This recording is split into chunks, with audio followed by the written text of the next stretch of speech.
Conforme foi anunciado, hoje a celebração, ela vai trazer, a gente está buscando trazer, né, com a mensagem, um panorama histórico do movimento da Igreja Africana chegando até nós, até o Brasil. E já há alguns meses, eu não sei se já tem um ano, mas alguns bons meses, eu e Rafael estamos conversando, trocando informações. Eu vejo alguma coisa interessante, eu mando para ele, ele vê alguma coisa interessante, manda para mim. E a gente está nessa construção. E por que eu estou dizendo isso para você? Porque todas as celebrações da nossa igreja, elas são preparadas com bastante antecedência. Nunca é assim um susto, nunca é uma coisa feita às pressas, para trazer uma resposta à sociedade de alguma forma. A gente vai planejando a coisa com bastante cuidado. Então, eu e o Rafa estamos preparando, pode vir, Rafa, estamos preparando isso já há algum tempo. Ele vai ministrar a palavra e você vai, eu tenho certeza, tenho absoluta certeza, você vai ser surpreendido, não pelo Rafa, mas pelo Espírito Santo de Deus, pela instrumentalidade que Deus já deu a ele e a palavra que Deus já deu a ele para nos abençoar nessa noite. E eu quero convidar a Cristine para vir orar pelo seu esposo. A gente vai colocar ele no altar de Deus mais uma vez. Vou pedir que você estenda as suas mãos para cá, que você direcione suas orações para o Rafael, e a Cristine, sua esposa, vai orar abençoando ele. Oremos. Deus, muito obrigada, Pai, por tudo que o Senhor já ministrou aos nossos corações hoje. Quero te pedir, Deus, que o Senhor continue, Pai, usando a Rafa para a tua honra e tua glória, que não haja, Deus, obstáculos no entendimento da sua palavra. Deus, que o Senhor o use, que a gente possa sair daqui realmente abençoado, que a gente consiga, Deus, entender aquilo que o Senhor quer de nós para esse tempo, Deus, através do que o Senhor já ministrou ao coração do Rafa e que ele tem para nos trazer hoje, Deus. Abençoe-o, Deus, com tranquilidade, paz, que a gente possa, de fato, estar com os corações abertos e que a sua palavra encontre um lugar seguro, Deus, dentro dos nossos corações. Te agradecemos por tudo, Deus, em nome de Jesus. Amém. Amém.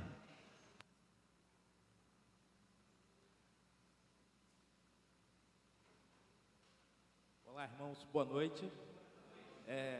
Eu não gosto muito de ficar aqui atrás do púlpito, não, mas hoje eu acho que eu vou ter que ficar. É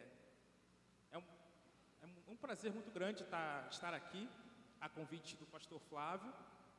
Como ele mesmo já introduziu, é algo que a gente já vem conversando há bastante tempo.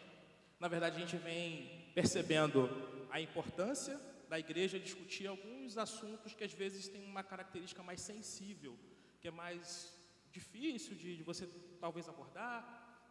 E aí surgiu essa oportunidade, a gente começou a conversar e pensou, por que não fazer isso na Semana da Consciência Negra, né? Para a gente discutir esse movimento à luz da Bíblia, por que não? Né? É uma tentativa. Eu acredito que a igreja, fazendo esse movimento, a igreja se torna cada vez mais capilarizada, ela consegue adentrar em alguns terrenos que a gente não conseguia entrar antes e consegue estabelecer diálogos, que eu acho que é o importante. Estabelecer diálogos pautados na Bíblia, né? Pautados na Palavra de Deus, isso à base da reflexão e à luz da Palavra de Deus, né? E a gente consegue fazer isso, a gente tem muitas pessoas que podem fazer isso. E dessa maneira a gente consegue estabelecer de forma mais fácil, talvez, esses relacionamentos intencionais que o pastor Flávio falou aqui hoje de manhã, alcançar a cidade, que é um dos lemas da igreja, né? São esses tipos de movimento, né? Então, eu, particularmente, desde pequeno, discuto muito com meu pai sobre essa coisa da negritude. A gente precisa conversar sobre isso, né? Quem é negro precisa ter essas conversas, algumas conversas, né? Meu pai está aqui, a minha mãe deve estar me assistindo. A gente sempre conversou isso em casa, né, sobre algumas questões. E eu sempre fui, de alguma maneira, ligado a isso. Não de frequentar, mas ligado. A minha irmã faz pesquisa nisso também, na parte de estudos sobre quilombolas, etc. Bom, e aí uma coisa que sempre me incomodava, irmãos, é que eu ouvia que, assim, o cristianismo é a religião do colonizador. Se você é negro, você precisa estar numa religião das chamadas matrizes africanas, né? E isso me incomodava muito, porque eu tinha a impressão que isso não era verdade, mas eu não tinha conhecimento, né? Mas eu sempre ouvia isso recorrentemente. Eu acho que vocês provavelmente já devem ter ouvido em algum momento que religião originária, assim, né, do povo negro, para ele retornar, né, são as religiões ditas matrizes africanas. E aí eu tive acesso a um livro chamado Quão Africano é o Cristianismo, de Thomas Olden. Esse livro foi muito bom para mim, foi abençoador. Deus me abençoou muito através desse livro. E aí eu comecei a ler sobre a contribuição dos nossos irmãos africanos para a formação do cristianismo. E são muitas contribuições. Eu queria hoje dividir com os irmãos algumas das palavras que Deus me falou através desse livro e através também de outros irmãos, conversas, como o pastor citou aqui. Ele já me abençoou com muitas conversas, me dando materiais. Pastor Josias, uma pessoa também que sempre me ajuda, conversando. E outros irmãos que, direta ou indiretamente, me ajudaram, né? Então, eu queria começar a mensagem, ela se chama O Homem de Cirene. Por quê? Porque eu fui me fazendo perguntas, irmãos, sobre essa questão.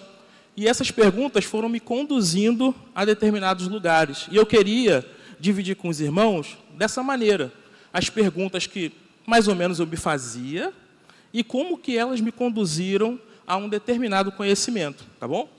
Então, aqui. Eu queria ler com os irmãos primeiro o texto bíblico. É Marcos 15, 21. Tá? É a nova versão da linguagem de hoje. E esse texto fala: no caminho, os soldados encontraram um homem chamado Simão, que vinha do campo para a cidade. Esse Simão, o pai de Alexandre e Rufo, era da cidade de Cirene. Os soldados obrigaram Simão a carregar a cruz de Jesus.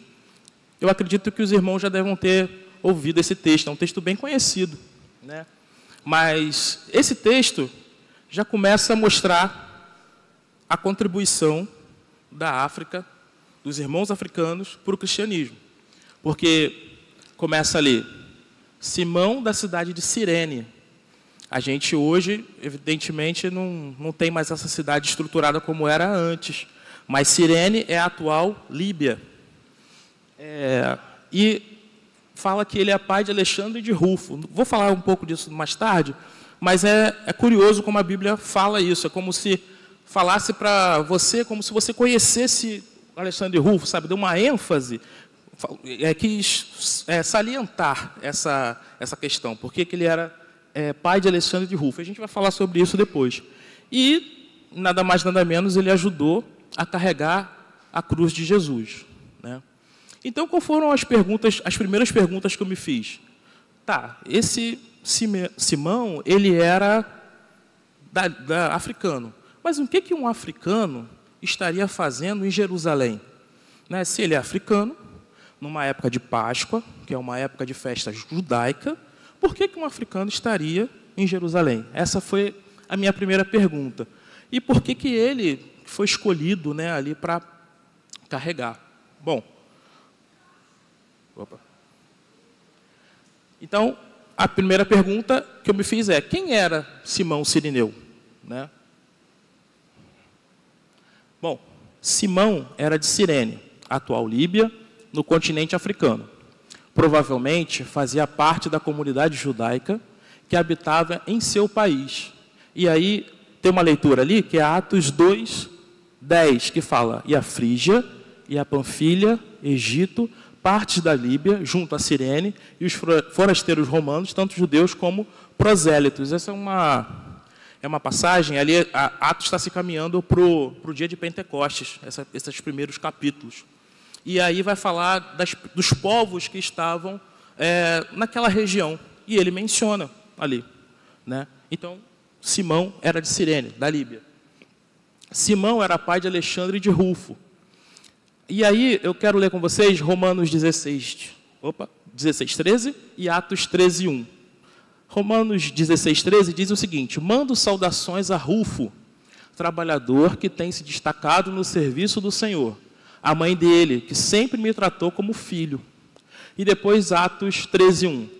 E na igreja que estava em Antioquia, havia alguns profetas e doutores, a saber, Barnabé, Simão, chamado Níger, e Lúcio, Cirineu, e Manaém, que fora criado como Herodes o tetrarca, e Saulo. Então, Simeão aparece aqui de novo. Muitos... Tem um escritor, comentarista bíblico, chamado William Barclay. Ele afirma que esse Simeão, não só ele como outros também, era o mesmo Simeão que carregou a cruz de Cristo. Ou seja, ele inicialmente estava lá para passar a Páscoa, um feriado super importante para o judeu, e ele, como judeu africano, ele sabia da importância desse feriado. Ele estava parado, provavelmente, vendo aquela confusão. Ele provavelmente também não sabia, a gente não tem como dizer quem era Jesus, mas ele viu aquela cena, né? Aquele cortejo bem triste de uma pessoa sendo chicoteada, passando, toda ensanguentada. Ele, como judeu, ele jamais poderia tocar numa pessoa ensanguentada na Páscoa. Seria algo terrível. Ele ficaria impuro e não poderia nem participar das celebrações. Então, ele saiu lá de Cirene para participar da Páscoa, e aí mandam ele carregar uma cruz de um cara que estava ensanguentado, que ele nem sabia quem era, o que estava acontecendo, e ele vai lá e carrega. Mas, desse encontro, nada formal, vamos dizer assim, os filhos dele são mencionados, né? Alguma coisa aconteceu ali naquele momento, né? E que fez com que os irmãos fossem mencionados, fez com que ele fosse uma pessoa que depois tem um destaque, é mencionado como doutor ali, e provavelmente, é o terceiro tópico, Simeão, em Atos 13:1, ele é mencionado como um dos líderes intelectuais que impôs suas mãos em Paulo. Então, algo aconteceu ali, irmãos, que esse irmão africano, que foi para lá para passar a Páscoa, foi para lá para só fazer suas celebrações, os seus ritos, daquilo que ele conhecia, alguma coisa aconteceu que ele mudou. Ele mudou também sua família e mudou também a sua esposa, porque ele fala aqui, Paulo fala que a mãe de Rufo, ela é como a mãe. Olha lá, e a mãe dele que sempre me tratou como um filho. Em outras traduções, Paulo chama de mãe, né? Bom, então, esse era Simeão, tá, irmãos? Era um homem africano que não tinha nada a ver com a história, estava ali só para passar a Páscoa, de boas, como o pessoal fala, e aí colocam ele para carregar a cruz, uma parte da cruz, né? Isso porque ele não era romano, então tinha uma lei que o romano ele tinha a prerrogativa de olhar e falar, se eu tiver uma bolsa pesada e tem um judeu assim, ô judeu, carrega para mim, porque ele era dominado pelo romano, né? Então ele viu Simão, provavelmente, a corzinha dele, falou, você, vai lá, carrega. Mas algo aconteceu com esse irmão. Simão, ele, de alguma maneira, se converte, a conversão atinge sua família, de forma que ele é mencionado em outras partes. Bom, tranquilo. Aí eu pensei, se existe um homem na África e uma comunidade judia bem estabelecida. Isso para mim soou estranho. Eu me perguntei por que tinha uma sociedade judia na África. Porque eu, irmãos, sempre lia aquela coisa do Egito, Mar Vermelho, aquela região ali de Canaã, né? Então, geograficamente, eu sempre na minha mente pensava em Ásia. Eu nunca pensava em África. Eu não tinha isso despertado na minha mente. A gente fala muito de Israel hoje em dia, a gente fala muito de Palestina, e tudo isso é Ásia. África, eu não me atentava para isso, né? E aí eu me perguntei, por que tinha uma comunidade judaica na África, né? De forma que, e era bem estruturada, porque o Simão, ele foi para Páscoa, ele sabia do que tinha que fazer, enfim. Bom, para isso eu tenho que voltar um pouquinho, só um pouquinho, tá, irmãos? Tem uma designação chamada crescente fértil. É uma região entre a Europa, a Ásia e o norte da África. Essa região é uma região onde tem os principais rios que irrigam essa região, tá bom? E essa região, ela é chamada de crescente fértil. Acredita-se que as primeiras civilizações que têm poder escrito, né, elas tenham se originado em torno desses rios, por causa da agricultura e tudo mais. E a Bíblia menciona essa região, tá? Gênesis 2, de 10 a 14, fala o seguinte: e saía um rio do Éden para regar o jardim, e dali se dividia e se tornava em 4 braços. O nome do primeiro é Pison, esse é o que rodeia toda a terra de Havilá, onde há ouro. E o ouro dessa terra é bom. Ali há o bidélio, que é pedra sardônica, e o nome do segundo rio é Gion. Esse é o que rodeia toda a terra de Cuxi. Aí veio a minha outra descoberta. Cuxi também era uma cidade africana, só que eu não sabia. Na verdade, Cuxi hoje é conhecido como Etiópia, tá certo? E o nome do terceiro rio é o Tigre, que vai para o lado oriental da Síria. E o quarto é o rio Eufrates. Então, no início, irmãos, Gênesis já menciona África na forma de Cuxi, tá certo? Então, ali no mapa, eu estou mostrando para vocês, em vermelho, o que é chamado de crescente fértil. Primeiro, irmãos, é lembrar que o Egito também é África, tá? Egito é África. E a Bíblia menciona frequentemente o Egito.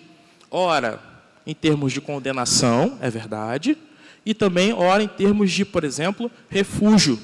Foi para lá onde Jesus, por exemplo, fugiu.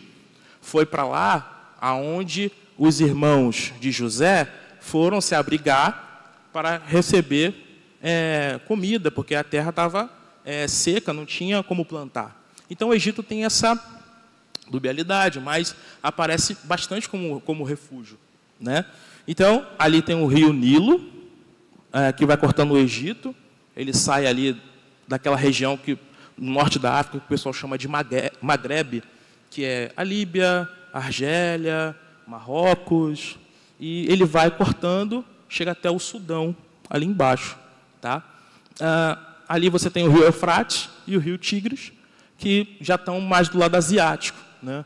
Mas vocês notam que o mundo, ele era isso.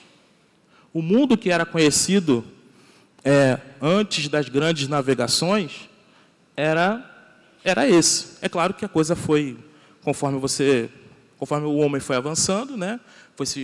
Alexandre e todos os outros conquistadores foram caminhando, o mundo foi se expandindo um pouco, mas tudo girava em torno daquilo ali. Não se falava em Américas, não se falava em polos, norte e sul, não se falava em Austrália, Oceania, nada. O mundo era esse. Então, o mundo cristão, ele se desenvolveu nesses 3 pedaços de terra. Ele se desenvolveu entre o norte da África, se desenvolveu em parte da Europa e se desenvolveu em parte da Ásia. O Extremo Oriente também não era muito conhecido, só depois que descobriu a Rota da Seda que eles começaram a chegar na China. Mas antes não se tinha ideia do que tinha para frente. Tinha-se a Índia, tudo isso era meio nebuloso. Então, irmãos, quando a gente fala de evangelho, a gente fala de uma migração entre esses lugares. Norte da África, Europa e parte da Ásia. Quando Alexandre conquista praticamente o mundo inteiro, ele conquista tudo isso. E ele monta uma cidade, uma cidade, né, chamada Alexandria. Né? Alexandria se tornou um dos berços intelectuais para a história humana. A Biblioteca de Alexandria é muito conhecida, né? Depois migraram, levaram alguma coisa de lá, levaram para Roma, mas, inicialmente, Alexandria era berço intelectual da civilização naquela época. Dali surgiram diversos homens e mulheres que intelectualmente foram extremamente relevantes para o Evangelho e para a filosofia, matemática e tudo mais. Tá bom? Então, as principais cidades do Império seriam Alexandria, no Egito, Cartago, na atual Tunísia, e Roma, que ficava que a gente chama de Itália hoje, né? Então, duas das principais cidades, ficavam na África. Alexandria, no Egito, e Cartago, na Tunísia. Bom, então, a gente consegue ver que, historicamente, a coisa já caminhava pela África. Eu li para vocês Gênesis, mas existem outras passagens no Gênesis que falam sobre a África também. Fala sobre Cã, que é filho, Cã ou Cão, filho de Noé. Ele habitou aquelas terras ali da África. Tá? Noé teve 3 filhos, Sem, Cão e Jafé. Né? Jafé teria sido o pai da região europeia, né? Ele que começou a andar por aquele lado. O Sem, ele andou para o lado da região asiática, daí a origem dos semitas, né? E o Cã, ele caminhou para o lado africano, tá certo?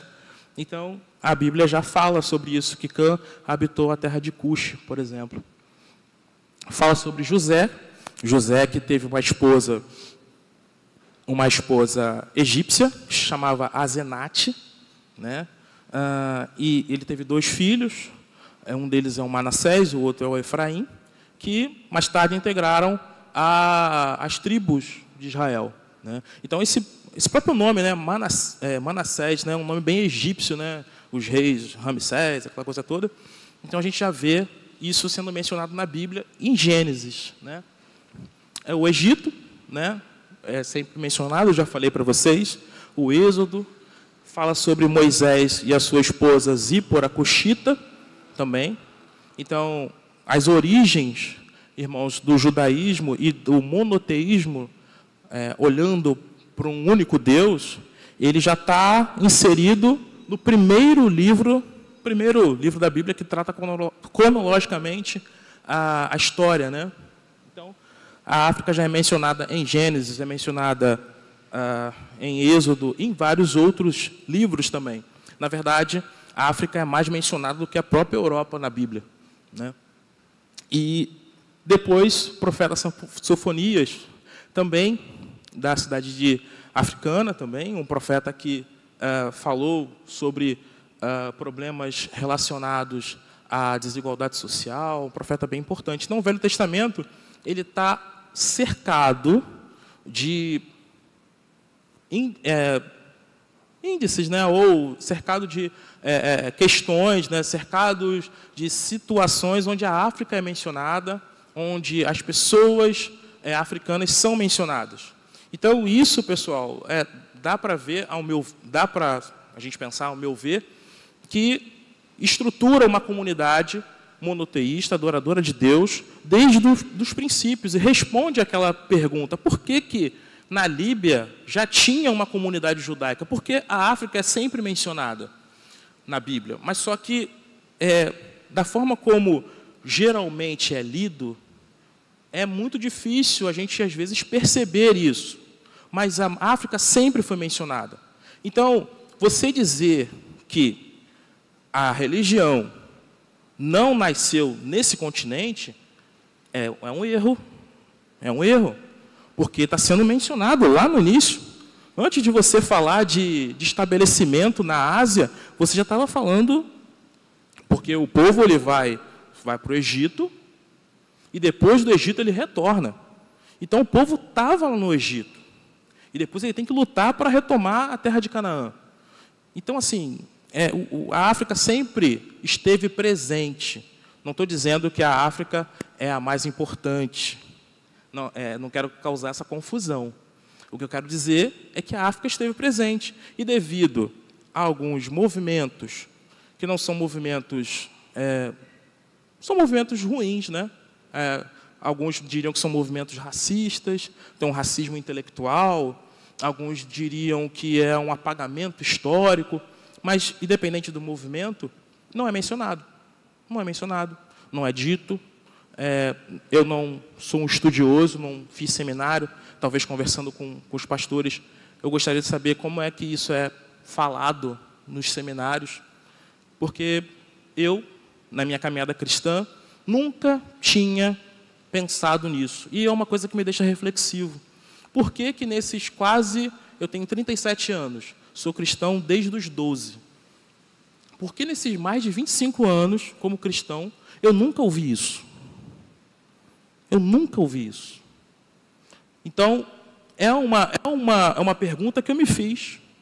Não só colocando a culpa nas lideranças, mas eu também não me perguntei. Eu também não chamei a responsabilidade. Né? Peraí, deixa eu ler uma. Não.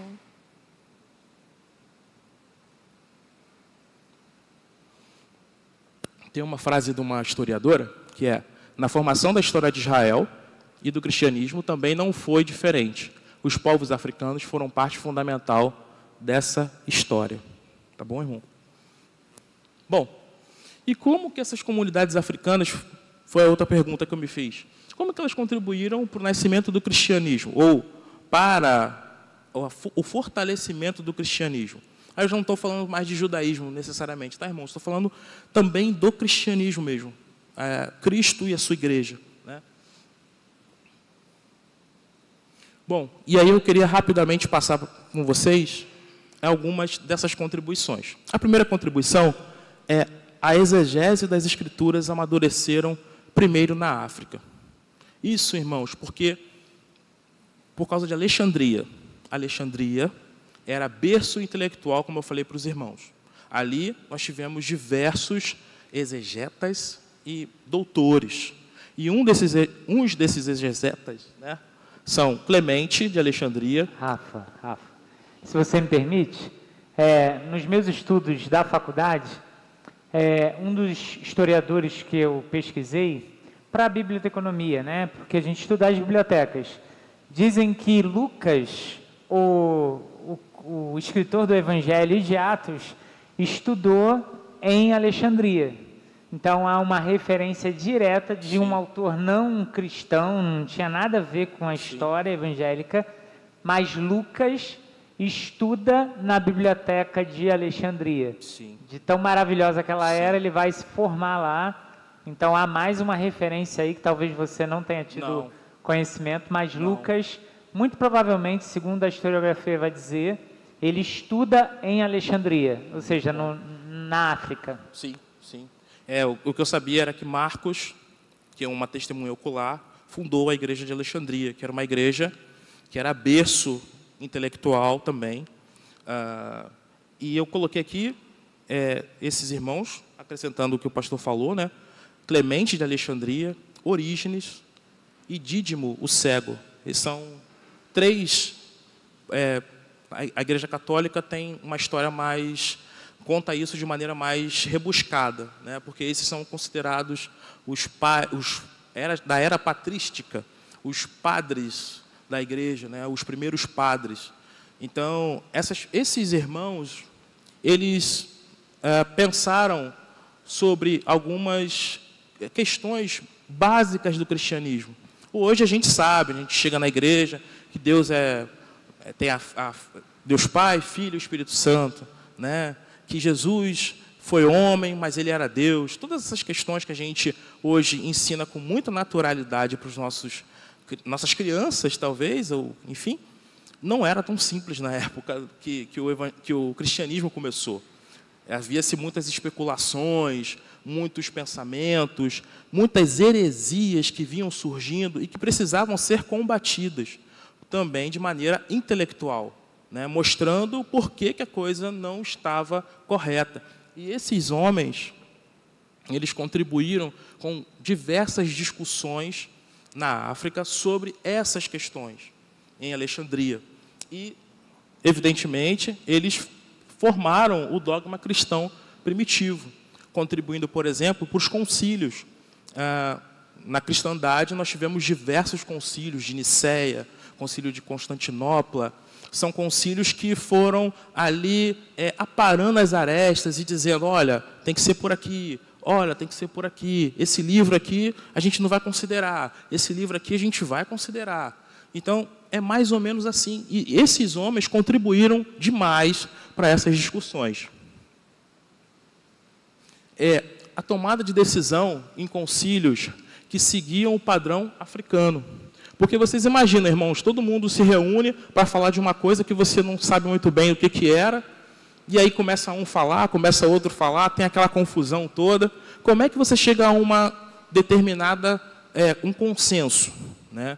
Então, a forma conciliatória foi adotada como padrão de Alexandria, né? Que também é no Egito, um lugar africano. Protocolo para chegar a acordos de questões conflituosas, como eu falei, e o processo conciliatório, né? E ali eu coloquei Cipriano, que foi um grande contribuidor nessa formação do processo de tomada de decisão. Coloquei aqui também como o deserto africano deu origem ao monasticismo mundial. Então, a forma de você se retirar para o deserto, aquela coisa de você criar um monastério, isso, na verdade, foi primeiramente pensado na África. Primeiro, com base em sofrimento de mártires africanos, como o Marcos, que eu acabei de falar com vocês, e essa pessoa chamada Evrágio do Ponto. Ele também foi uma das pessoas que começaram a se retirar para debaixo do rio Nilo, e ali meditar, pensar sobre a palavra de Deus. Tá? Então, isso depois viaja para a Europa, e aí você tem os monastérios e toda essa prática que a gente até hoje ainda conhece.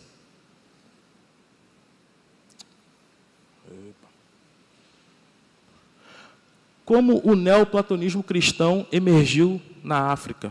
Irmãos, essa era uma época que tinha uns filósofos que eu costumo dizer que eram barra pesada, né? Era a época de influência de Platão, de Sócrates, né? São filósofos que não tinha Facebook, não tinha Instagram, mas a coisa era pesada. Então, tudo que era feito tinha que para ter algum tipo de veracidade, tinha que ser ali de acordo com a teoria de Platão, de Sócrates, né, que são os grandes filósofos que até hoje a gente usa. Então, foi desenvolvido o neoplatonismo cristão, que é uma associação entre o platonismo e o cristianismo. E isso, irmãos, dá uma ideia de conciliação entre filosofia e cristianismo, ciência. Nessa época não se chamava de ciência ainda, mas ciência e cristianismo, fazendo com que o cristianismo ele fosse mais facilmente difundido entre outras populações. E diversos irmãos contribuíram para a criação desse neoplatonismo cristão. Filon de Alexandria, e um que contribuiu demais é uma pessoa chamada Agostinho de Hipona, que eu também olhei e falei assim, quem é esse tal de Agostinho de Hipona? Aí eu vi o mapa. Aí eu vi que Hipona estava lá no cantinho da África, assim também, pertinho da Tunísia. E esse Agostinho de Hipona é nada mais, nada menos que o conhecido Santo Agostinho, que todo mundo acha que já ouviu alguma citação, fazendo prova de Enem, ou já ouviu alguma coisa do Santo Agostinho. Também era africano. Eu também não sabia disso. A ideia de universidade. A Biblioteca de Alexandria, ela foi uma influência no modelo acadêmico, método de análise de texto e formação de padrões curriculares, né? Isso tudo influenciou as universidades medievais que surgiram logo após desses primeiros séculos. Então, isso também foi construído em Alexandria. Então, só aqui, irmãos, a gente pegou algumas contribuições que reverberam até hoje. Até hoje, essas contribuições africanas reverberam no cristianismo e talvez um pouco mais em outros campos também, né, porque a universidade é para todos, reverbera essas contribuições africanas. E, novamente, a gente não ouve isso em qualquer lugar, seja nas universidades, seja... Você ouve sobre Kant, você ouve sobre Marx, Hegel, você ouve sobre Freud, você ouve literatura russa, Dostoiévski, Tolstói, mas você nunca ouve Fílon de Alexandria. Você nunca ouve Orígenes, todos esses filósofos africanos que têm uma contribuição muito boa, foram extremamente importantes para a gente, na academia, ninguém fala para você, ninguém conta, ninguém... É realmente um apagamento, na minha opinião, né?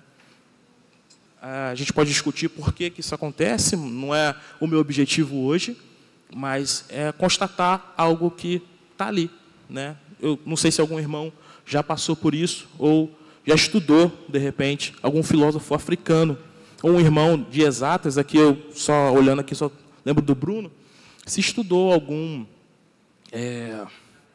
matemático africano, alguma invenção, alguma startup que começou de sucesso na África. Será que não tem? Né? Será que... Né? São essas questões. Bom, não se sabe se as igrejas da África foram criadas a partir de Roma. É certo e curioso que a contribuição africana à literatura e à teologia cristã da antiguidade, sobre muitos aspectos, é bem mais relevante do que Roma. A partir do século III, a África é o centro da primeira literatura cristã em língua latina, produzindo uma teologia de primeira qualidade, através de várias personalidades, além de forjar um vocabulário teológico que serviria a toda a Igreja Oriental, mantendo vínculos bem estreitos com a Sé romana. A Igreja da África ajudou, inclusive, na sedimentação dogmática do primado de Pedro, em Roma, reforçando o papel de bispo no processo da institucionalização da Igreja, né? José Afonso de Moura, sociólogo, professor aposentado da UFMG. Não é cristão, tá? É uma pessoa que, com certeza, estudou, né? E chegou a essa conclusão. Tá bom, irmãos? Bom, então, a África é relevante. A gente olhou ali. Tem várias contribuições. Tem um Simeão, que é de Cirene, é negro. A Bíblia fala sobre a África em Gênesis. A gente tem profetas negros. Fala do Egito, a gente viu aqui, toda hora o Egito acontece, aparece. Mas por que no meio cristão tiveram tantas falácias contra o povo negro? Eu acho que os irmãos já ouviram isso, né? Infelizmente, não é o caso aqui da nossa igreja, abolição. Como a gente tem falado aqui, a abolição é uma igreja com um número muito expressivo de pessoas negras, né? Mas a gente sabe que isso não se repete em várias igrejas, né, irmãos? A gente sabe que se a gente falar das igrejas ditas tradicionais, é mais complicado, é mais difícil. É mais difícil a gente falar... A gente encontra muitos negros no meio pentecostal. Hoje é um meio que abriga o maior número de irmãos, mas as igrejas tradicionais ainda carecem de uma presença mais pungente de homens e mulheres negros. E isso, de repente, vem de muito tempo. É uma construção de várias mentiras que condenam o povo negro de uma certa maneira. Eu queria conversar com vocês sobre uma, né, dessas muitas mentiras. Queria mostrar para vocês também alguns depoimentos, né? Uma é uma fala de um pastor evangélico e deputado em 2011. Ele falou: africanos descendem de ancestral amaldiçoado por Noé. Isso é fato. O motivo da maldição é a polêmica. Não sejam irresponsáveis. Então, ele fala que os negros são amaldiçoados por Noé, né? E é por isso que acontece tudo o que acontece na África, né? As guerras civis, toda aquela problemática que a África vivencia há muito tempo. Tem um escritor cristão chamado Philip Yancey, e ele tem um livro muito interessante chamado Sou Cristão Apesar da Igreja. E ele conta todas as dificuldades que ele teve e que tinha com a igreja, e ele vai contando como é que ele superou isso. E tem um dos capítulos que ele fala sobre Martin Luther King. Ele fala sobre muitos autores, é muito bom esse livro. E ele fala, quando ele está falando de Martin Luther King, ele está falando como que ele cresceu numa mentalidade racista nos Estados Unidos, né? Como que as coisas eram normais, né? Ver um diácono com um chapéuzinho da Ku Klux Klan, tirar o chapéu, aquelas roupas brancas, colocar ali e assistir o culto. Tipo, não tem problema nenhum. Ele presenciou isso. Então, para ele, a violência era totalmente justificada. Ele cresceu com isso. Ele não está tirando, não está passando pano, como a gente fala. Ele admite o erro dele e ele ainda ora a Deus para que Deus possa estar livrando ele desse pecado. Mas ele está explicando como que a coisa funcionava, né? E aí ele estava falando sobre uma situação em que ele estava vendo um jogo de beisebol e tinha uns homens negros assistindo o jogo, como se fosse uma resistência. E aí os homens da clã entraram e começaram a espancar esses homens, né, que estavam lá assistindo o jogo. E aí ele falou: a Ku Klux Klan exercia uma influência quase que mística em nossas mentes. Fiz trabalhos escolares sobre isso. Ouvíamos que ela era um exército invisível, a última linha de defesa a preservar a pureza cristã do Sul. Ou seja, o negro ele era considerado como alguém que iria, de alguma maneira, fazer que a religião cristã deixasse de ser pura, né? A inserção do negro iria fazer isso. Ao acordar, Noé teria lançado a maldição de Cã, dizendo que os descendentes dele seriam escravos. Os padres jesuítas diziam que os descendentes de Cã seriam os negros africanos e, portanto, candidatos naturais à escravidão. Isso era repetido de forma exaustiva. Isso aqui é uma fala de um autor chamado Laurentino Gomes. Ele tem 5 volumes do livro chamado Escravidão. São muito bons. Eu não consegui ler todos eles ainda, só li só um. Mas é excelente como ele fala de maneira jornalística, né, sobre os efeitos da escravidão. E ele está falando aqui sobre como que os jesuítas faziam. Eles repetiam exaustivamente, né, que tinha esse problema da maldição de Cã. Então, os negros eles tinham uma propensão natural para ser escravos. E isso já estava escrito lá atrás, foi Deus que justificou aquela coisa toda. Tá? Tem outras questões, tá, irmãos? Tem muitas questões, tem as questões de eugenia, tem uma questão de biologia, que o crânio do negro seria menor do que o crânio do homem branco. Tem muitas questões, não dá para falar aqui, mas são muitas questões. Mas eu peguei essa porque tem uma questão bíblica, né? Então eu queria compartilhar com os irmãos sobre essa questão. Aqui tem um quadro chamado A Redenção de Cã. Esse quadro foi pintado por um homem chamado Modesto Rocco. É um pintor espanhol. um intelectual que viveu aqui no Brasil, no século XIX, e ele costumava pintar situações cotidianas do Brasil. E aqui ele pintou a redenção de Cã. Não sei se os irmãos estão vendo, mas aqui tem uma mulher negra, mais idosa, depois tem uma mulher branca, uma mulher também negra, mais ali para o pardo, né, em termos de colorismo, e um marido, que é um homem branco, e o filho é um garotinho branco, né?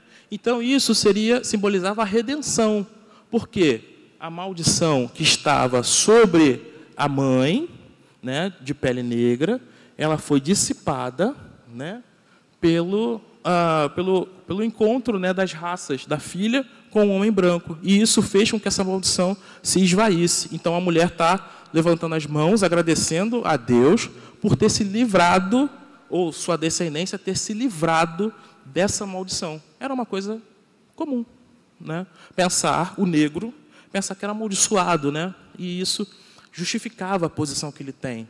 Porque, na verdade, é assim que funcionam as coisas, né, irmãos, perdão. Antes de você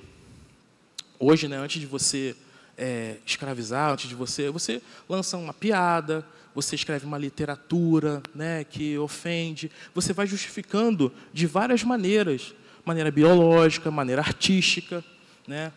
Nos Estados Unidos era comum ter o Jim Crow. O Jim Crow era um negro, uma alegoria do negro, né, que era um cara meio palhaço, não fazia nada direito, sempre caía, abusava das pessoas. E o Jim Crow, ele se tornou um ícone, né, de representação do negro.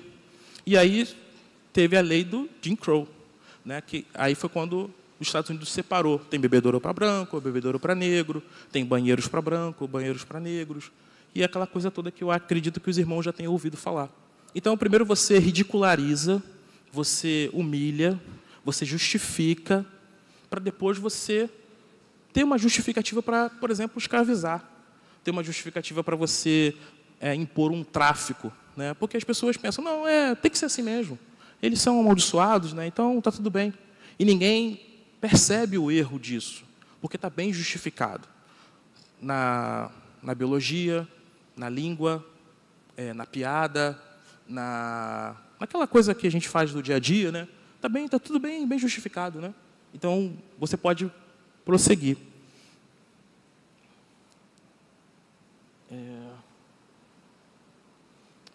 Espera aí. Então, irmãos, eu queria pensar com vocês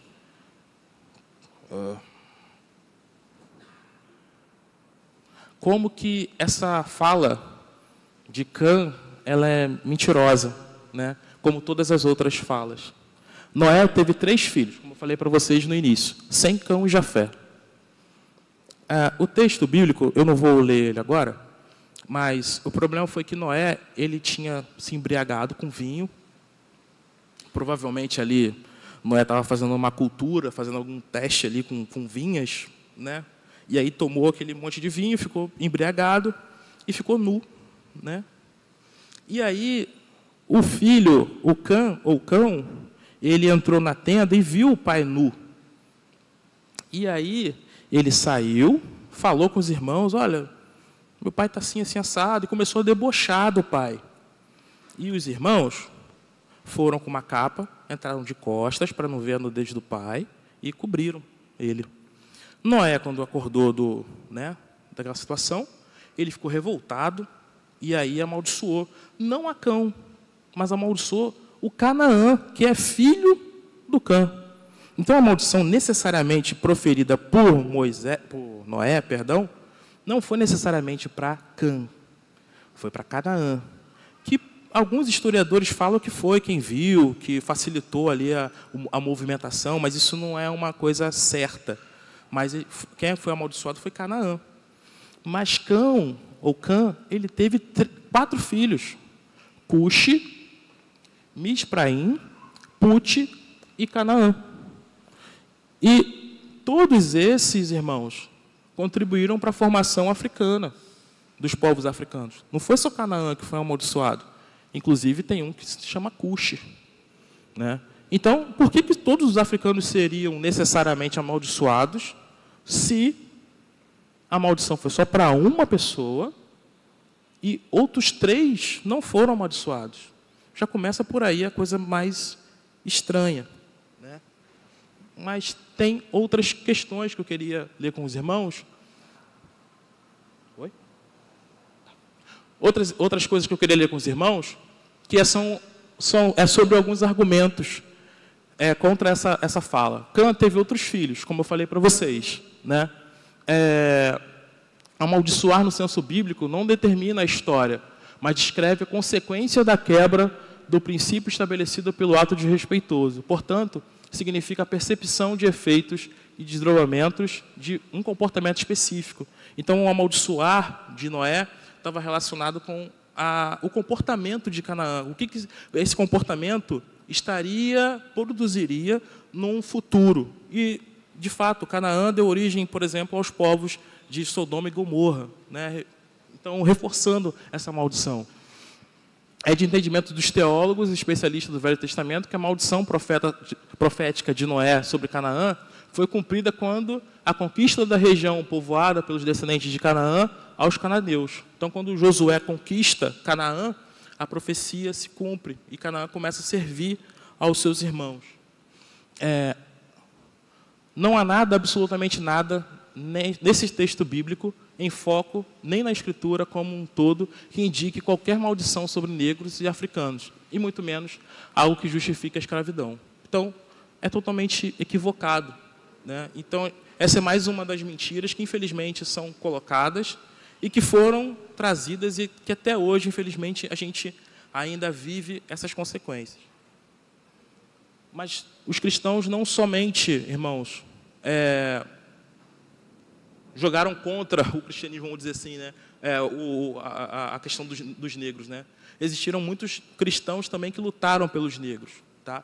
Então, ali eu coloquei Martha Watts, né? Uma missionária norte-americana, que alforriou uma mulher chamada Flora Maria Bloomer, que foi a primeira mulher negra, em termos escritos, né, conhecido, que se tornou membro de uma igreja protestante. Essa mulher servia em Piracicaba, aqui em São Paulo, no colégio de Piracicaba. William Wilberforce, Davi, Harriet Beecher, todos abolicionistas americanos.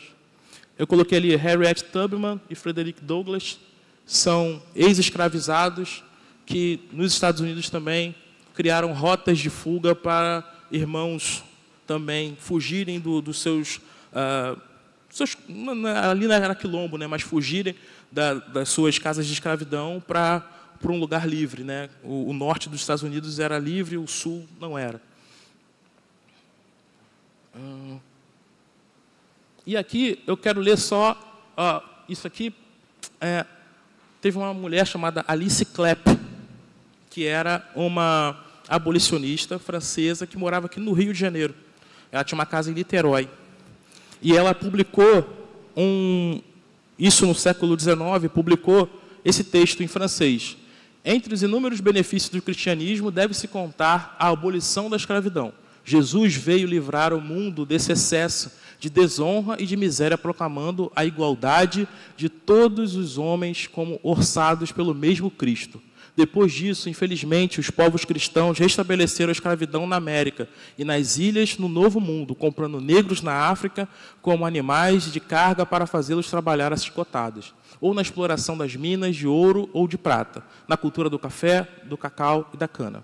Na época presente, um grande número desses infelizes geme na escravidão, com o princípio de liberdade universal foi proclamado pelo Evangelho há 18 séculos e desenvolveu-se pelo século em século. Há de chegar o tempo em que essa escravidão será completamente abolida, pois que leis muito severas castigam hoje homens cruéis que querem vender ou comprar a liberdade ou a vida de seus semelhantes. Ela usa essa palavra, semelhantes, né? Isso foi publicado em 1881.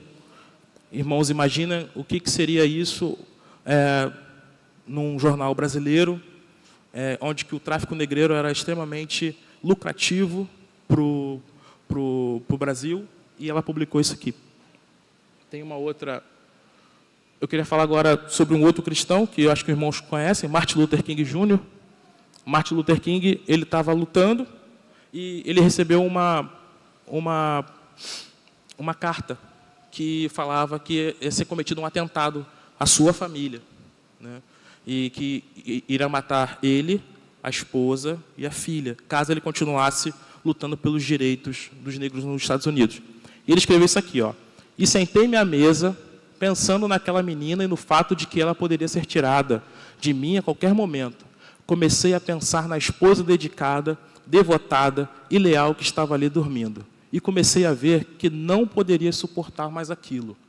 Era eu fraco. Percebi, então, que a religião precisava tornar-se algo real para mim e que eu precisava conhecer a Deus por mim mesmo. Curvei-me em oração. Diante daquela xícara de café, nunca vou me esquecer. Fiz uma oração e orei em voz alta aquela noite e disse: Senhor, estou aqui, tentando fazer o que é certo. Penso que estou certo. Penso que a causa que representamos é certa. Mas, Senhor, preciso confessar que me sinto fraco agora. Estou vacilando. Estou perdendo a coragem. E pareceu-me que naquele momento pude ouvir uma voz dentro de mim dizendo: Martin Luther, levante-se em nome da retidão.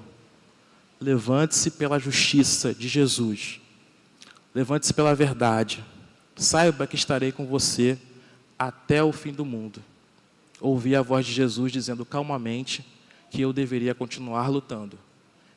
Ele prometeu que jamais me deixaria, nunca me abandonaria, eu nunca estaria só, nunca estaria sozinho. Ele prometeu nunca deixar-me sozinho.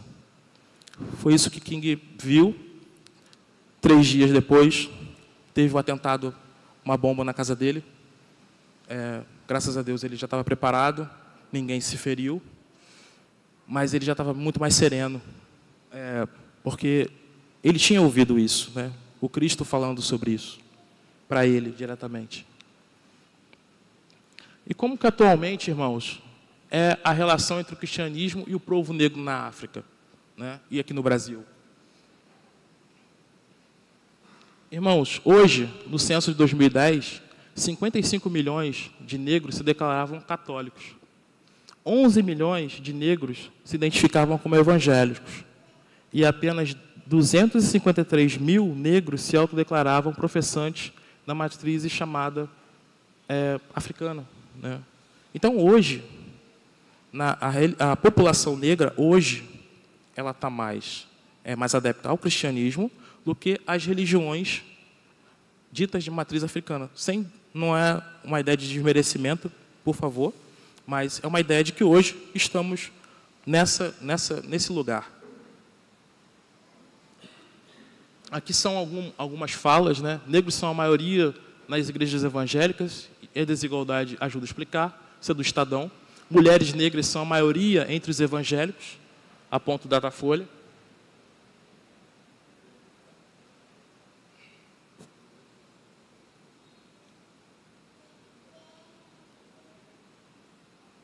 Para mães negras e de periferia, a igreja são lugares minimamente protegidos e respeitados. Isso não quer dizer que as igrejas são imunes à bala, mas para elas é melhor os jovens estejam ali do que em outros lugares. Eu grifei uma reportagem da revista Veja que diz: portanto, os dados apresentados elegem a fé evangélica inexoravelmente como a religião mais negra do Brasil.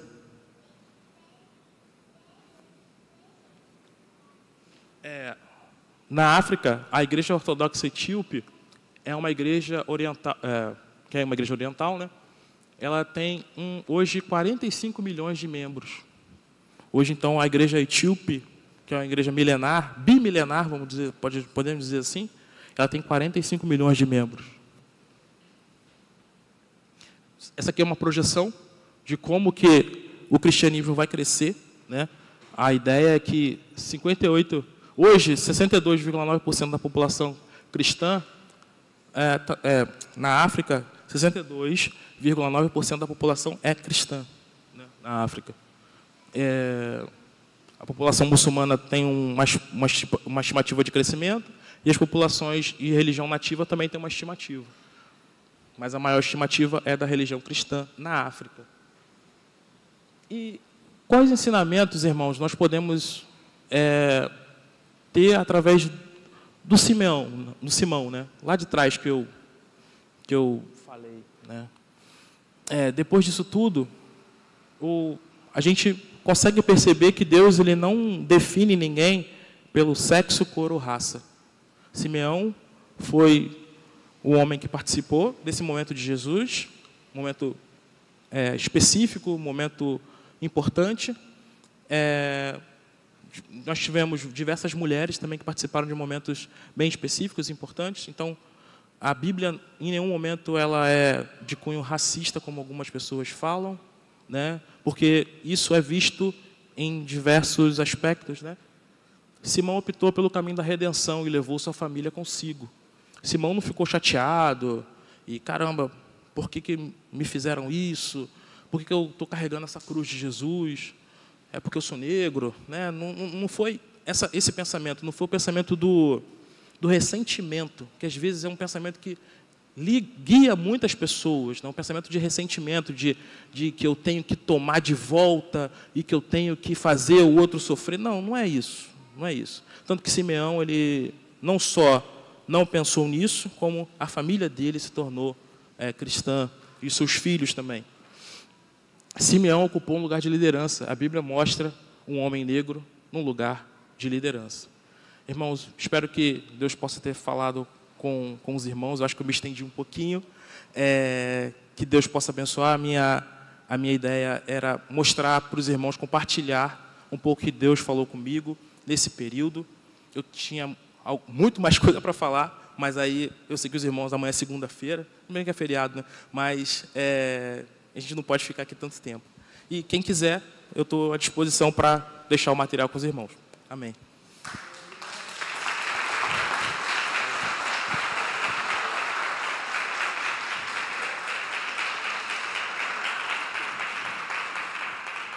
Há umas 3 semanas ou 4, eu falei que de vez em quando eu saio de algumas mensagens com vontade de bater palma. E que bom que a igreja correspondeu a isso nessa noite. O Rafa, enquanto você pregava, uma senhora falou que está acompanhando de casa e falou assim: pastor, pede para o Rafa fazer um curso na igreja. Pede para a gente fazer uns 4 sábados aí de curso, para ele... agora está tudo ficando mais claro para mim, não estou entendendo muita coisa. E ela falava sobre isso, e enquanto você pregava, teve uma hora que você falou assim: eu não sei como é que é nos seminários, como é que isso é falado nos seminários, mas eu já fui no seminário, e eu posso te dizer que lá no seminário também não é falado. Eu sou pastor, vou fazer 17 anos, faz mais de 20 anos que eu iniciei lá no seminário, e meu seminário é um seminário extremamente piedoso, não é um seminário dito elitista, mas eu nunca ouvi que Sofonias era um discípulo negro. E talvez você que seja branco, como eu, você fale assim: mas qual a importância da gente saber se era preto ou se era branco? É porque a nossa mente, automaticamente, ao ler o autor, ler o texto, pensar no profeta, a gente pensa nele branco. E eu estou falando como um homem branco. A gente automaticamente vai pensar nele como um homem branco. E isso faz reforçar a ideia de que o homem preto é menos capacitado, que a mulher negra, ela tem menos inteligência. Se a gente não dizer ao povo, se daqui do púlpito a gente não dizer para você que Sofonias era um homem negro, que Salomão casa com uma mulher negra, que há tantas referências negras na Bíblia, talvez você não vá conseguir entender a palavra de Deus na sua essência. E aí você vai ficar repetindo um montão de besteiras que dizem para você que você preto ou preta, você tem que ser de religião de matrizes africanas. Que você preto ou preta é amaldiçoado. E quando você falou isso, eu falei assim, não, no nome de Jesus, eu espero que nenhum negro da minha igreja, nenhuma negra da nossa igreja, pense que ele é amaldiçoado por ser negro. Eu não penso que eu sou menor, querido, por eu ser filho de nordestino. Você não deve pensar que você é menor por ser negro. Todos nós fomos feitos à imagem e semelhança de Jesus. E essa é a certeza que eu tenho mais ainda, Rafa, depois dessa ministração. Muito obrigado por ter nos abençoado de fato nessa noite. Eu espero que possa reverberar essa palavra e termos desdobramentos disso o mais breve possível. E sobre não ter ido para o seminário, você sabe que eu estou te cantando já tem uns 2 anos, né? E eu acho que vai chegar um tempo em que você vai para lá ser também um seminarista negro, mas que vai fazer diferença para que a voz também lá seja ouvida. Deus te abençoe.